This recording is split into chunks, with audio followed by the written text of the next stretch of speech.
Deus não vai te dar algo só porque você fez o mínimo ou fez a sua obrigação, o seu trabalho de servo, e muito menos se isso não estiver ligado nos planos dele e na vontade dele. Oi, gente, tudo bem com vocês? Eu espero que sim. O vídeo de hoje vai ser um pouco diferente do que eu tô acostumada a gravar. Inclusive, eu tô tentando gravar esse vídeo já tem um tempo já, inclusive nem era esse o tema inicial, só que, eu sinto que agora eu preciso gravar, entendeu? Agora eu preciso realmente pegar essa palavra e espalhar para outras pessoas, por mais que só 3 vejam, pra mim já tá sendo uma conquista.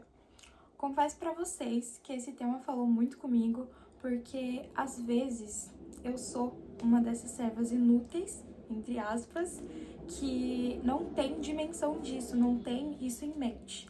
Então, além de ficar comigo essa palavra, eu também quero falar pra vocês.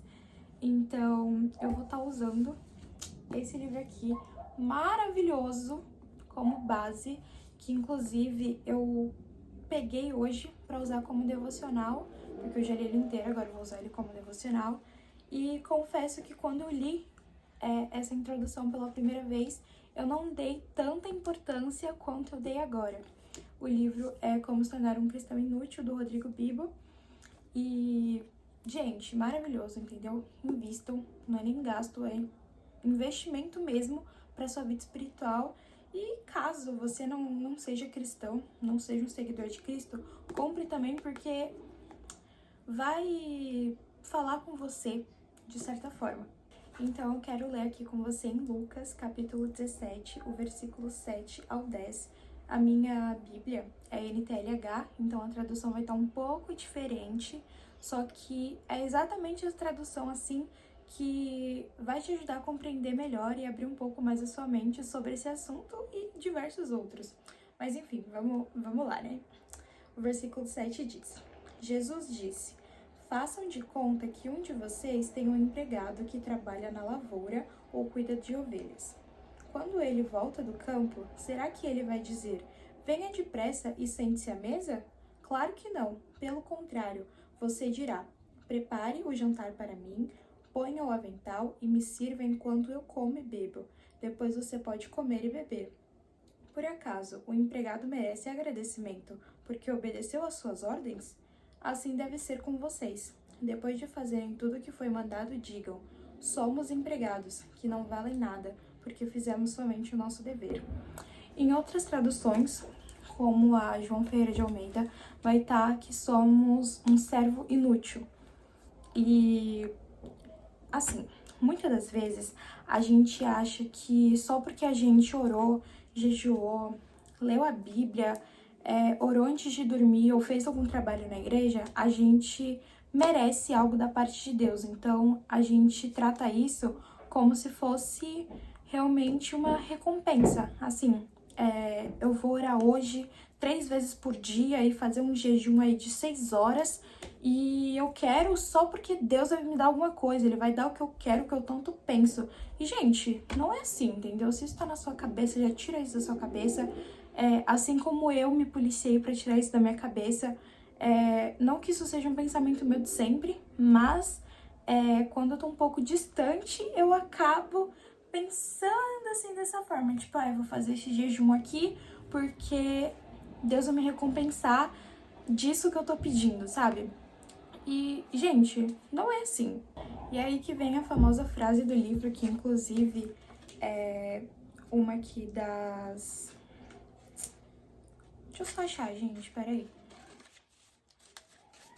Aqui, uma introdução, né, desse capítulo do livro, que é uma família segurando um cartaz dizendo parabéns, não fez mais que a sua obrigação.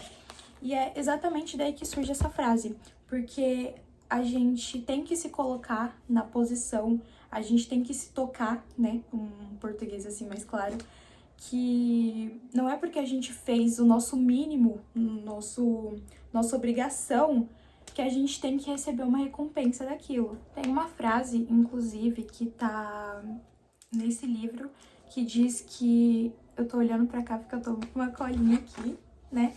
Pra não me perder, não ficar nervosa também. Mas, ó, nada adianta termos uma mente de servos se antes não tivermos no coração que o Senhor nos serviu primeiro. Gente, é exatamente isso. Não adianta a gente ter em mente que a gente é servo de Deus e que somos filhos dele, que precisamos fazer o que o nosso Senhor nos manda, se a gente não tem coração que a gente já foi servido primeiro. Então, a gente já foi servido com o amor que Deus nos deixou aí.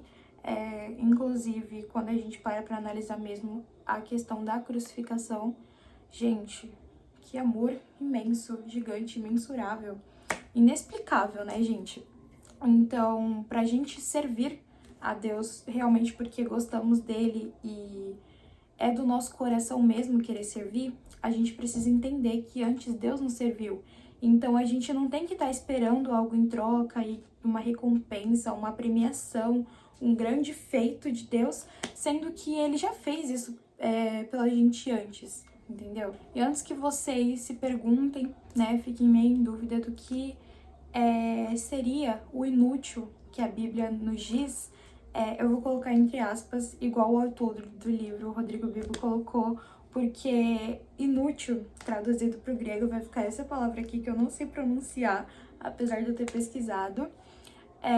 Ela vai ter outros significados, que é uma pessoa sem valor, digamos assim, sem mérito e indigno. Então, a gente tem que colocar na nossa cabeça, falando o versículo novamente, que é Lucas 17, do 7 ao 10, mais precisamente o versículo 10, que nós somos empregados que não tem mérito, não tem um valor assim, que somos indignos, né, para ser mais clara, porque nós não fizemos nada além do nosso dever. Então, se a gente for colocar mesmo esse versículo traduzido de forma correta, vai ser isso. Então, sim, a gente tem utilidade, óbvio, porque se a gente tá fazendo o nosso trabalho, a gente é útil, só que a gente tem que ter em mente que isso não vai servir para mérito nosso e que a gente não tem realmente esse direito de fala, digamos assim, de ter uma conquista depois de fazer a nossa obrigação. Ah, Camila, então você tá falando que a gente faz o nosso trabalho, a gente faz a coisa certa, a nossa obrigação, mas Deus não vai recompensar a gente ou Deus não vai fazer coisas boas na nossa vida? Gente, claro que não, né? A gente, obviamente, vai ter algo ali, uma recompensa, por mais mínima que seja, às vezes você nem se dá conta ali na hora que recebeu aquilo, por ter feito coisas boas, coisas que agradam a Deus, e não somente para ele, mas para o próximo, que querendo ou não é um mandamento a gente amar o próximo. Então, às vezes a gente não tá fazendo ali diretamente para Deus, tipo um propósito, mas a gente tá olhando pro próximo e, sei lá, servindo alguém que necessita. A gente tá servindo ali de alguma forma, mas que não seja diretamente você e Deus, entende? Então, sim, a gente vai ter momentos que vai ser recompensado por isso, só que não é assim que funciona, não é assim o andar da carruagem, né, gente? Não é toda vez que a gente vai fazer algo bom que Deus vai estar ali, ó, tó presentinho, tó isso aqui que você me pediu. Até porque ele só faz se ele quer, primeiramente, né? E nem tudo que a gente quer, a gente deseja, a gente sonha, almeja, tá nos planos de Deus, tá conforme o que ele quer. Então, também tem isso, né? Tem esse outro lado. Então, seria a mesma coisa da gente ver Deus como um Papai Noel ou como um gênio da lâmpada, que a gente só pede, pede, pede e se comporta o ano inteiro, né? Seguindo a linhagem do Papai Noel.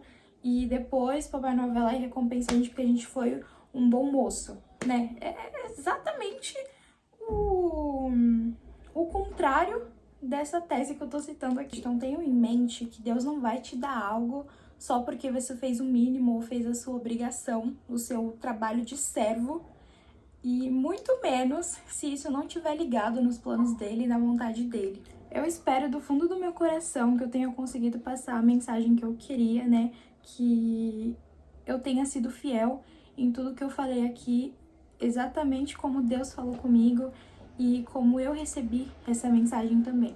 É isso, espero que vocês tenham gostado e que em nome de Jesus eu consiga gravar mais vídeos como esses, né? Porque é algo que eu gosto, só que é algo que eu ainda tenho um pouquinho de timidez, um pouquinho de medo, né?